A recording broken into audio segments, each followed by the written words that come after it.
ਸਾਕਾ ਨੀਲਾ ਤਾਰਾ ਦੀ ਬਰਸੀ ਮੌਕੇ ਜਥੇਦਾਰ ਨੇ ਫਿਰ ਦੁਹਰਾਈ ਮਾਡਰਨ ਹਥਿਆਰਾਂ ਦੀ ਗੱਲ। ਬੋਲੇ ਗੁਰਦੁਆਰਿਆਂ 'ਚ ਗੱਤਕਾ ਅਕੈਡਮੀਆਂ ਦੇ ਨਾਲ-ਨਾਲ ਸਥਾਪਿਤ ਕੀਤੀਆਂ ਜਾਣ ਸ਼ੂਟਿੰਗ ਰੇਂਜਾਂ, ਲੁਕ ਛਿਪ ਕੇ ਨਹੀਂ ਖੁੱਲ੍ਹੇਆਮ ਦੇਵਾਂਗੇ ਟ੍ਰੇਨਿੰਗ। ਸਾਕਾ ਨੀਲਾ ਤਾਰਾ ਦੀ ਬਰਸੀ ਮੌਕੇ ਲੱਗੇ ਖਾਲਿਸਤਾਨ ਜ਼ਿੰਦਾਬਾਦ ਦੇ ਨਾਰੇ, ਤਲਵਾਰਾਂ ਵੀ ਲਹਿਰਾਈਆਂ, ਪੁਲਿਸ ਵੱਲੋਂ ਸੁਰੱਖਿਆ ਦੇ ਕਰੜੇ ਇੰਤਜ਼ਾਮ। सिद्धू मूसेवाला कतलकांड दियां वार-वार हरियाणा नाल जुड़ रही कड़ियां। पंजाब पुलिस ने फतेहाबाद दे दविंदर काला नूं कीता काबू। पंजाब तो बोलेरो लैण गए चरणजीत सिंह नूं 2 दिनां लई दित्ती सी पनाह। फिलहाल पंजाब नहीं लिआंदा जा सकेगा Lawrence Bishnoi. Patiala house court च दिल्ली पुलिस ने सुरक्षा कारणों का दिता हवाला। अदालत ने बिश्नोई का 5 दिनां दा होर वधाया रिमांड। विरोधी धिर ने मूसेवाला कतलकांड की मंगी केंद्रीय जांच। प्रताप बाजवा ने लिखी मुख्यमंत्री नूं चिट्ठी, कहा परिवार की इच्छा मुताबक NIA या CBI तो करवाई जाए जांच। सलमान खान नूं मारन की धमकी, पिता सलीम खान नूं मिली चिट्ठी, लिखिया मूसेवाला वर्गा कर देंगे हाल। मुंबई पुलिस ने दर्ज किया परचा। संगरूर जिमनी चोणां लई नामजदगियां भरन दा अज आखिरी दिन। कांग्रेस वल्लों दलवीर गोल्डी, बीजेपी वल्लों केवल ढिल्लों भरनगे नामजदगी। अकाली उम्मीदवार कमलदीप कौर भी भरनगे परचा। कबड्डी खिडारी संदीप नंगल अंबिया कतल मामले च 2 शूटरां समेत 5 होर गिरफ्तार। पुलिस ने मुख साजिशकर्ता नूं भी कीता काबू। वारदात च इस्तेमाल हथियार ते 3 वाहन भी बरामद। कतलकांड तो बाद गूगल सर्च विच टॉप ते सिद्धू मूसेवाला। एक हफ्ते 151 देशों च कीता गया सर्च। पंजाब समेत देश के सारे सूबे च ट्रेंड किया मूसेवाला का नाम। पटियाला प्लास्टिक फैक्ट्री च लगी भयानक अग, सारा सामान सड़ के होया सुआह, लाखां दे नुकसान का खदशा।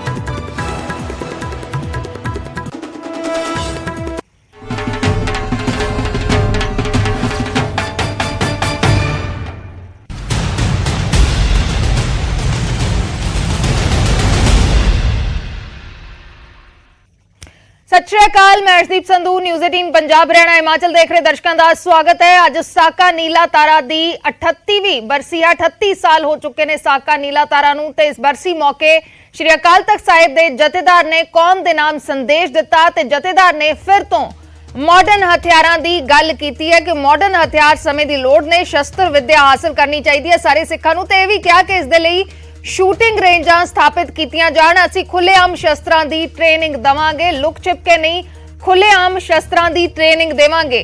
नाल ही उन्होंने कहा कि पंजाब दे विच ईसाई धर्म दा लगातार प्रचार हो रहा है, ईसाईयत दा प्रचार हो रहा है जोरां शोरां दे नाल, जो कि साडे लई चिंता दी गल है।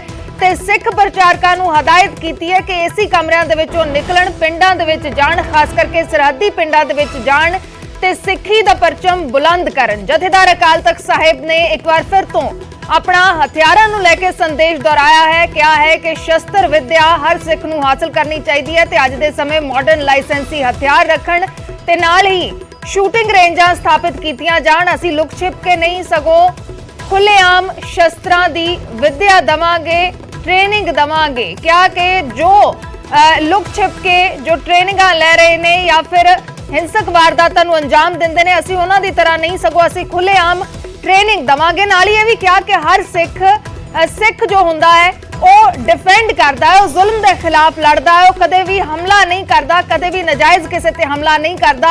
असी शस्त्र विद्या जो सिक्खी दे विच शस्त्र विद्या है वह हासिल करनी है।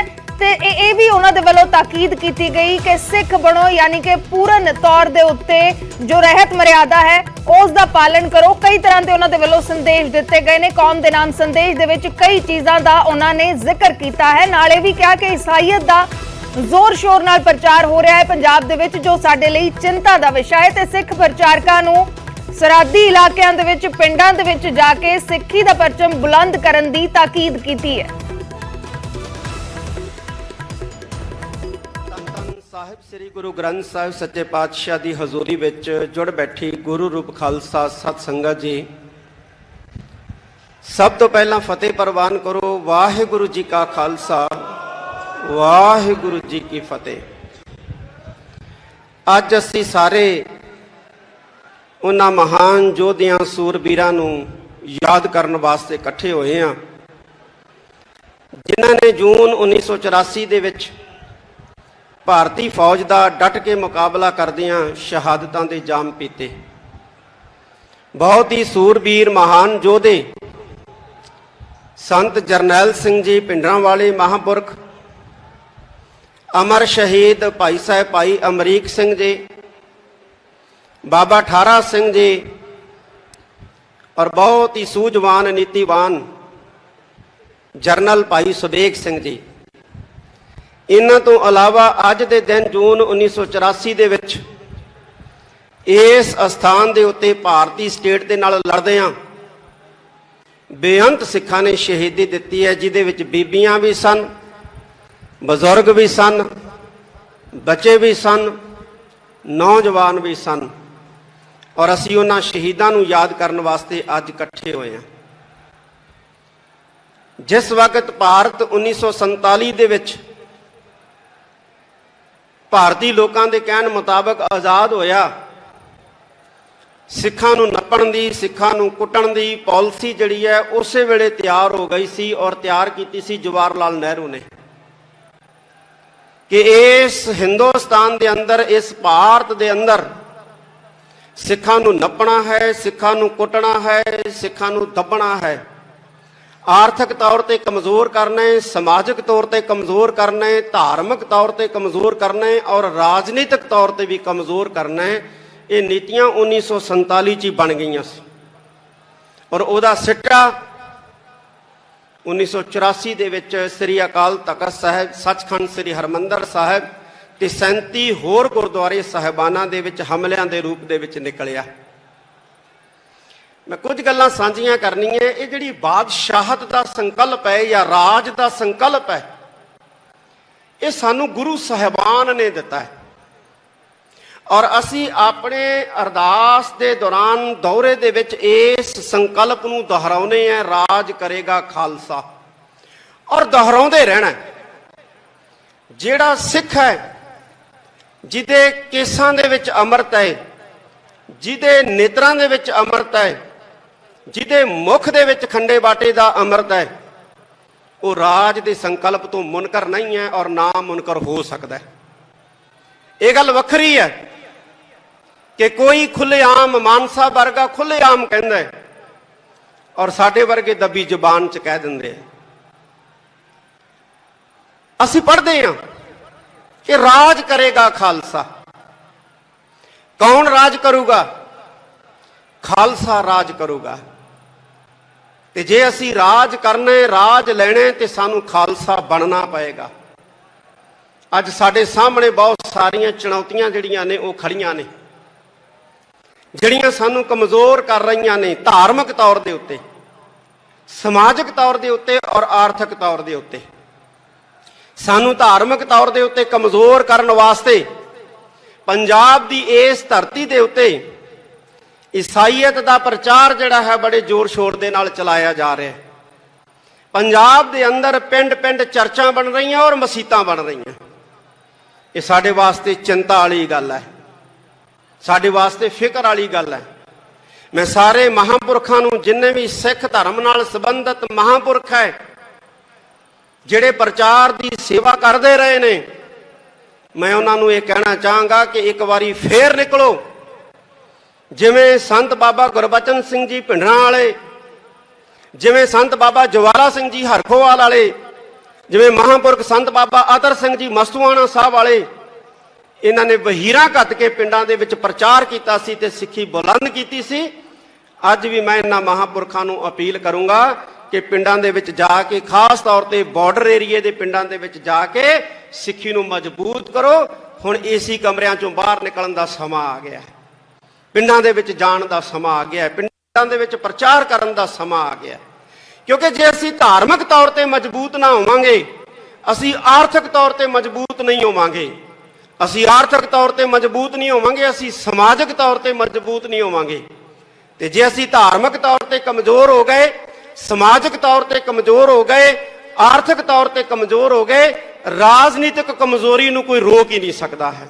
ਰਾਜਨੀਤਿਕ ਕਮਜ਼ੋਰੀ ਆਏਗੀ ਹੀ ਆਏਗੀ ਔਰ ਅਸੀਂ ਉਹਨਾਂ ਰਾਜ ਤੋਂ ਦੂਰ ਹੋਵਾਂਗੇ ਜਿੰਨਾ ਧਾਰਮਿਕ ਤੌਰ ਤੇ ਕਮਜ਼ੋਰ ਹੋਵਾਂਗੇ। ਸਾਨੂੰ ਧਾਰਮਿਕ ਤੌਰ ਤੇ ਮਜ਼ਬੂਤ ਹੋਣ ਦੀ ਬਹੁਤ ਵੱਡੀ ਜ਼ਰੂਰਤ ਹੈ। ਸਾਡਾ ਨੌਜਵਾਨ ਨਸ਼ਿਆਂ 'ਚ ਗ੍ਰਿਫਤ ਹੋ ਰਿਹਾ ਹੈ, ਨੌਜਵਾਨ ਪੜ੍ਹਾਈ ਤੋਂ ਜਿਹੜਾ ਹੈ ਉਹ ਪਾਸਾ ਵੱਟ ਰਿਹਾ ਹੈ। ਨੌਜਵਾਨਾਂ ਦੇ ਅੰਦਰ ਕੌਮੀ ਜਜ਼ਬਾ ਜਿਹੜਾ ਹੈ ਉਹ ਪੈਦਾ ਕਰਨ ਦੀ ਅੱਜ ਸਭ ਤੋਂ ਵੱਡੀ ਸਾਧ ਸੰਗਤ ਦੀ ਜ਼ਰੂਰਤ ਹੈ। ਇੱਕ ਗੱਲ ਮੈਂ ਹੋਰ ਕਹਿਣੀ ਚਾਹੁੰਦਾ ਕਿ ਇਹ ਜਿਹੜੀ ਸਿੱਖ ਕੌਮ ਹੈ ਇਹ ਮਰਦੇ ਮੁਜ਼ਾਹਦ ਧੰਨ ਧੰਨ ਸਾਹਿਬ ਸ੍ਰੀ ਗੁਰੂ ਗੋਬਿੰਦ ਸਿੰਘ ਪਾਤਸ਼ਾਹ ਦੀ ਪੈਦਾ ਕੀਤੀ, ਗੁਰੂ ਨਾਨਕ ਸਾਹਿਬ ਸੱਚੇ ਪਾਤਸ਼ਾਹ ਦੀ ਜਿਹੜੀ ਹੈ ਉਹ ਪ੍ਰਜਵਲਿਤ ਕੀਤੀ ਸ਼ੇਰਾਂ ਦੀ ਕੌਮ ਹੈ। ਇਸ ਵਾਰ ਸ੍ਰੀ ਅੰਮ੍ਰਿਤਸਰ ਸਾਹਿਬ ਦੇ ਆਸ-ਪਾਸ ਸਰਕਾਰ ਨੇ ਬਹੁਤ ਵੱਡਾ ਘੇਰਾ ਕੱਤਿਆ। ਸਰਕਾਰ ਵੀ ਮੰਨਦੀ ਹੈ ਕਿ ਇਹ ਸ਼ੇਰਾਂ ਦੀ ਕੌਮ ਹੈ, ਕਿਉਂਕਿ ਸ਼ੇਰਾਂ ਨੂੰ ਕਾਬੂ ਕਰਨ ਵਾਸਤੇ ਵੱਡੇ ਵੱਡੇ ਪਿੰਜਰੇ ਜਿਹੜੇ ਨੇ ਜਾਂ ਵੱਡੀਆਂ ਵੱਡੀਆਂ ਦੀਵਾਰਾਂ ਖੜੀਆਂ ਕੀਤੀਆਂ ਜਾਂਦੀਆਂ। ਗਿੱਦੜਾਂ ਨੂੰ ਰੋਕਣ ਵਾਸਤੇ ਪਿੰਜਰੇ ਖੜੇ ਕਰਨ ਦੀ ਜ਼ਰੂਰਤ ਨਹੀਂ ਪੈਂਦੀ। ਸਰਕਾਰਾਂ ਨੂੰ ਪੁੱਛਿਆ ਵੀ ਇਹਨੇ ਸੁਰੱਖਿਆ ਘੇਰੇ ਕਿਉਂ? ਕਹਿੰਦੇ ਜੀ ਸਿੱਖਾਂ ਦੀ ਸੁਰੱਖਿਆ ਵਾਸਤੇ। ਉਹ ਸਿੱਖਾਂ ਨੂੰ ਸੁਰੱਖਿਆ ਦੀ ਲੋੜ ਨਹੀਂ ਹੈ, ਸ਼ੇਰਾਂ ਨੂੰ ਸੁਰੱਖਿਆ ਦੀ ਲੋੜ ਨਹੀਂ ਹੈ। ਹਾਂ, ਸ਼ੇਰਾਂ ਤੋਂ ਸੁਰੱਖਿਆ ਦੀ ਲੋੜ ਹੈ ਤੇ ਤੁਸੀਂ ਸ਼ੇਰਾਂ ਤੋਂ ਸੁਰੱਖਿਅਤ ਕਰਨ ਵਾਸਤੇ ਇਹ ਜਿਹੜੇ ਸੁਰੱਖਿਆ ਦਸਤੇ ਜਾਂ ਸੁਰੱਖਿਆ ਦੀਵਾਰਾਂ ਜਿਹੜੀਆਂ ਨੇ ਬਣਾਈਆਂ ਨੇ ਇਹ ਸਾਨੂੰ ਦਿਸ ਰਹੀਆਂ ਨੇ। ਤੇ ਸ਼ੇਰ ਜਿਹੜਾ ਹੈ, ਜਿਹੜਾ ਗੁਰੂ ਗੋਬਿੰਦ ਸਿੰਘ ਮਹਾਰਾਜ ਦਾ ਪੈਦਾ ਕੀਤਾ ਖਾਲਸਾ ਹੈ, ਉਹ ਕਿਸੇ ਤੇ ਨਹੱਕਾ ਹਮਲਾ ਨਹੀਂ ਕਰਦਾ, ਕਿਸੇ ਤੇ ਬੇਵਜ੍ਹਾ ਜਿਹੜਾ ਹੈ ਆਪਣਾ ਪੰਜਾ ਨਹੀਂ ਮਾਰਦਾ, ਬੇਵਜ੍ਹਾ ਜਿਹੜਾ ਹੈ ਉਹ ਕਿਸੇ ਵੱਲ ਦਹਾੜਦਾ ਨਹੀਂ ਹੈ। ਹਾਂ, ਕੋਈ ਸਟੇਟ ਦਾ ਭੇਜਿਆ ਜਿਹੜਾ ਭੇਖੀ ਜਿਹੜਾ ਹੈ ਨਕਲੀ ਦਾੜੀ ਕੇਸ ਲਾ ਕੇ ਭਾਵੇਂ ਕੋਈ ਜ਼ੁਲਮ ਕਰ ਜੇ, ਭਾਵੇਂ ਕੋਈ ਕਿਸੇ ਤੇ ਜ਼ਬਰ ਕਰ ਜੇ, ਪਰ ਜਿਹੜਾ ਗੁਰੂ ਨਾਨਕ ਸਾਹਿਬ ਸੱਚੇ ਪਾਤਸ਼ਾਹ ਦਾ ਸਿੱਖ ਹੈ ਉਹ ਕਦੇ ਵੀ ਜ਼ੁਲਮ ਵੱਲ ਜਿਹੜਾ ਜ਼ੁਲਮ ਰੋਕਦਾ ਜ਼ਰੂਰ ਹੈ ਲੇਕਿਨ ਜ਼ੁਲਮ ਨਹੀਂ ਕਰਦਾ। ਮੈਂ ਸਿੱਖ ਸੰਸਥਾਵਾਂ ਨੂੰ ਇਹ ਕਹਿਣਾ ਚਾਹਾਂਗਾ ਕਿ ਅੱਜ ਜ਼ਰੂਰਤ ਆ ਗਈ ਹੈ, ਜਿਵੇਂ ਧੰਨ ਗੁਰੂ ਅੰਗਦ ਦੇਵ ਜੀ ਮਹਾਰਾਜ ਨੇ ਖਡੂਰ ਸਾਹਿਬ ਦੀ ਧਰਤੀ ਦੇ ਉੱਤੇ ਮੱਲ ਅਖਾੜੇ ਕਾਇਮ ਕੀਤੇ ਸੀ, ਅੱਜ ਗੱਤਕਾ ਅਕੈਡਮੀਆਂ ਤੇ ਗੱਤਕੇ ਅਖਾੜੇ ਜਿਹੜੇ ਨੇ ਸਾਡੀਆਂ ਸੰਸਥਾਵਾਂ ਗੁਰਦੁਆਰਾ ਸਾਹਿਬਾਨ ਦੇ ਅੰਦਰ ਕਾਇਮ ਕਰਨ ਔਰ ਮਾਡਰਨ ਜਿਹੜੇ ਨੇ ਸ਼ਸਤਰ ਅਭਿਆਸ ਦੇ ਕੇਂਦਰ ਜਿਹਨੂੰ ਸ਼ੂਟਿੰਗ ਰੇਂਜਾਂ ਕਹਿੰਦੇ ਨੇ ਉਹ ਵੀ ਕਾਇਮ ਕੀਤੀਆਂ ਜਾਣ। ਕੋਈ ਹਰਜ ਨਹੀਂ ਹੈ ਸਾਧ ਸੰਗਤ ਜੀ। ਜਿਹੜੇ ਦੂਸਰੇ ਲੋਕ ਹੈ ਉਹ ਲੁਕ ਛਿਪ ਕੇ ਜਿਹੜੇ ਹੈ ਆਪਣੇ ਲੋਕਾਂ ਨੂੰ ਹਥਿਆਰਾਂ ਦੀ ਟ੍ਰੇਨਿੰਗ ਦੇ ਰਹੇ ਹੈ, ਸ਼ਸਤਰਾਂ ਦੀ ਟ੍ਰੇਨਿੰਗ ਦੇ ਰਹੇ ਹੈ। ਅਸੀਂ ਲੁਕ ਛਿਪ ਕੇ ਨਹੀਂ ਦੇਾਂਗੇ, ਅਸੀਂ ਸ਼ਰੇਆਮ ਦੇਾਂਗੇ, ਖੁੱਲ੍ਹੇਆਮ ਦੇਾਂਗੇ।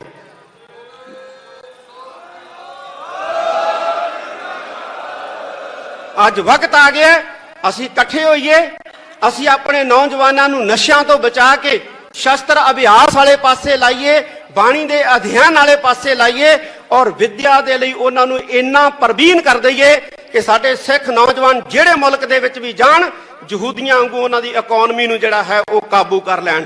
ਜਦੋਂ ਸਾਡੇ ਨੌਜਵਾਨ ਇਸ ਕਾਬਲ ਬਣ ਗਏ ਕਿ ਦੁਨੀਆ ਦੇ ਮੁਲਕਾਂ ਦੇ ਵਿੱਚ ਜਾ ਕੇ ਉਹਨਾਂ ਦੀਆਂ ਇਕਨੋਮੀਆਂ ਦੱਬ ਲਈਆਂ ਤੇ ਸਾਡਾ ਰਾਜ ਜਿਹੜਾ ਹੈ ਦੁਨੀਆ ਦੀ ਕੋਈ ਤਾਕਤ ਜਿਹੜੀ ਹੈ ਉਹ ਰੋਕ ਨਹੀਂ ਸਕੂਗੀ।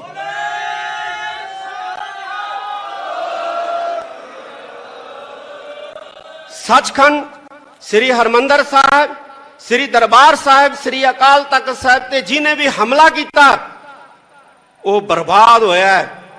ਜਿਹੜੀ ਪਾਰਟੀ ਨੇ ਹਮਲਾ ਕੀਤਾ ਉਹ ਬਰਬਾਦ ਹੋਇਆ ਹੈ ਔਰ ਜਿਹੜੇ ਮੁਲਕ ਨੇ ਸਾਥ ਦਿੱਤਾ ਰਸ਼ੀਆ ਵਰਗਾ ਉਹਨੂੰ ਇੱਕ ਨਿੱਕੇ ਜਿਹੇ ਮੁਲਕ ਨੇ ਜਿਹੜਾ ਉਹ ਵਾਣੀ ਪਾ ਰੱਖਿਆ ਹੈ। ਔਰ ਜਿੰਨਾ ਚਿਰ ਪੰਥ ਦੀ ਸ਼ਰਨ ਦੇ ਵਿੱਚ ਆ ਕੇ ਸੀਸ ਨਹੀਂ ਝੁਕਾਉਂਦੇ ਰਸ਼ੀਆ ਵਰਗੇ, ਇਹਨਾਂ ਨੂੰ ਟੁੱਟਣੋਂ ਕੋਈ ਨਹੀਂ ਬਚਾ ਸਕਦਾ, ਇਹਨਾਂ ਨੂੰ ਡੁੱਬਣੋਂ ਕੋਈ ਨਹੀਂ ਬਚਾ ਸਕਦਾ ਔਰ ਇਹਨਾਂ ਨੂੰ ਮਰਨੋਂ ਕੋਈ ਨਹੀਂ ਬਚਾ ਸਕਦਾ ਹੈ। ਇਹ ਗੁਰੂ ਨਾਨਕ ਸਾਹਿਬ ਦਾ ਦਰ ਹੈ, ਗੁਰੂ ਨਾਨਕ ਸਾਹਿਬ ਦਾ ਘਰ ਹੈ। ਅੰਤ ਦੇ ਵਿੱਚ ਮੈਂ ਸਾਰੀਆਂ ਸਤਿਕਾਰਤ ਪੋਲੀਟੀਕਲ ਪਾਰਟੀਆਂ ਦੇ ਖਾਸ ਤੌਰ ਤੇ ਸਿੱਖ ਪਾਰਟੀਆਂ ਦੇ ਆਗੂ ਬੈਠੇ ਨੇ ਉਹਨਾਂ ਦਾ ਧੰਨਵਾਦ ਕਰਦਾ ਹਾਂ। ਆਪ ਸਾਰੀ ਸੰਗਤ ਦਾ ਧੰਨਵਾਦ, ਸਿੱਖ ਜਥੇਬੰਦੀਆਂ ਸੰਪਰਦਾਵਾਂ ਦਾ, ਸੰਸਥਾਵਾਂ ਦਾ ਧੰਨਵਾਦ। ਅਸੀਂ ਇਕੱਠੇ ਹੋ ਕੇ ਚੱਲੀਏ। ਪਿੰਡਾ ਬੜਾ ਵਿਖੜਾ ਸਾਧ ਸੰਗਤ ਜੀ।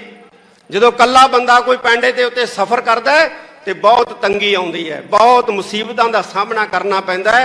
ਪਰ ਜਦੋਂ ਕਾਫਲੇ ਬਣਾ ਕੇ ਵਿਖੜੇ ਪੈਂਡਿਆਂ ਦੇ ਉੱਤੇ ਤੁਰਿਆ ਜਾਂਦਾ ਹੈ ਮਤਭੇਦ ਭੁਲਾ ਕੇ ਤੇ ਉਦੋਂ ਵਿਖੜੇ ਪੈਂਡੇ ਵੀ ਜਿਹੜੇ ਆ ਉਹ ਆਸਾਨ ਹੋ ਜਾਂਦੇ ਆ। ਅਸੀਂ ਬੁਲੰਦੀਆਂ ਛੂਵਾਂਗੇ, ਗੁਰੂ ਦੇ ਬਣ ਜਾਈਏ। ਗੁਰੂ ਸਾਡੇ ਨਾਲ ਹੈ, ਗੁਰੂ ਦੀ ਅਸੀਸ ਸਾਡੇ ਨਾਲ ਹੈ। ਸਾਰੀ ਸੰਗਤ ਦਾ ਬਹੁਤ ਬਹੁਤ ਧੰਨਵਾਦ। ਜੇ ਆਪਾਂ ਇਸੇ ਇਕਸੁਰਤਾ ਦੇ ਨਾਲ ਧਰਮ ਨੂੰ ਵੀ ਗ੍ਰਹਿਣ ਕਰਕੇ ਫਿਰ ਮੈਂ ਸਮਝਦਾ ਆਪਣੇ ਨਿਸ਼ਾਨੇ ਤੇ ਪਹੁੰਚ ਸਕਦੇ ਹਾਂ। ਔਰ ਸਿੰਘ ਸਾਹਿਬ ਜੀ ਨੇ ਵੀ ਅੱਜ ਚੀਚੇ ਤੌਰ ਤੇ ਇੱਕ ਗੱਲ ਤੇ ਫੋਕਸ ਕੀਤਾ, ਉਹ ਸੀਗਾ ਕਿ ਸਿੱਖ ਕੌਮ ਵੱਧ ਤੋਂ ਵੱਧ ਅੰਮ੍ਰਿਤਧਾਰੀ ਹੋਵੇ ਔਰ ਜਿਲੇ ਮਾਨਸਿਕ ਤੌਰ ਤੇ ਧਰਮ ਗ੍ਰਹਿਣ ਕਰਕੇ ਮਨੁੱਖ ਤਕੜਾ ਹੋ ਜਾਂਦਾ ਫਿਰ ਉਹਦਾ ਰਹਿਣ ਸਹਿਣ, ਉਹਦਾ ਕਿਰਤ ਦਾ ਔਰ ਕਿਰਤ ਵੀ ਧਰਮ ਦੀ, ਤੇ ਫਿਰ ਸਮਾਜ ਦੇ ਵਿੱਚ ਵਿਚਰਨਾ, ਆਰਥਿਕ ਤੌਰ ਤੇ ਮਜ਼ਬੂਤੀ ਵੀ ਕਰਦਾ।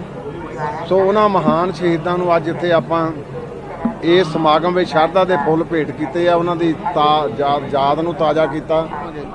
ਤੇ ਸਿੰਘ ਸਾਹਿਬ ਨੇ ਵੀ ਇਹੋ ਅਪੀਲ ਕੀਤੀ ਆ ਕਿ ਵੱਧ ਤੋਂ ਵੱਧ ਆਪਾਂ ਜਿੰਨੀਆਂ ਸਿੱਖ ਜਥੇਬੰਦੀਆਂ ਮਹਾਂਪੁਰਸ਼ ਆ ਉਹ ਵੀ ਇਕੱਤਰ ਹੋ ਕੇ, ਖਾਸ ਕਰਕੇ ਆ ਜਿਹੜਾ ਬਾਰਡਰ ਏਰੀਆ, ਇਹਦੇ ਵਿੱਚ ਇਸ ਧਰਮ ਦੀ ਲਹਿਰ ਨੂੰ ਪ੍ਰਚੰਡ ਕਰਨ। ਮੈਨੂੰ ਤੇ ਗੁਰੂ ਦੀ ਸੰਗਤ ਨੂੰ ਸ਼ੇਰ ਪਤਾ ਕੌਣ ਨੇ। ਲਿਫਾਫਿਆਂ 'ਚੋਂ ਨਿਕਲੇ ਜਥੇਦਾਰ ਸ਼ੇਰ ਨਹੀਂ ਹੋ ਸਕਦੇ। ਜਦੋਂ ਕੋਈ ਮਰ ਕੇ ਜ਼ਮੀਨ ਤੇ ਡਿੱਗ ਪਵੇ ਤੇ ਉਹਦੇ 'ਚ ਜਾਨ ਨਹੀਂ ਪੈ ਸਕਦੀ, ਉਹ ਮੁਰਦਾ ਹੁੰਦਾ ਹੈ। ਸ਼੍ਰੋਮਣੀ ਕਮੇਟੀ ਵੀ ਮੁਰਦਾ ਸਾਬਤ ਹੋਈ ਆ ਪੰਥ ਦੇ ਅੱਗੇ, ਉਹਨਾਂ ਦੇ ਬਣਾਏ ਹੋਏ ਜਥੇਦਾਰ ਵੀ ਮੁਰਦਾ ਸਾਬਤ ਹੋਏ ਨੇ। ਮੁਰਦੇ ਜਿੰਨੀਆਂ ਮਰਜ਼ੀ ਆਵਾਜ਼ਾਂ ਦੇਣ, ਸੰਗਤ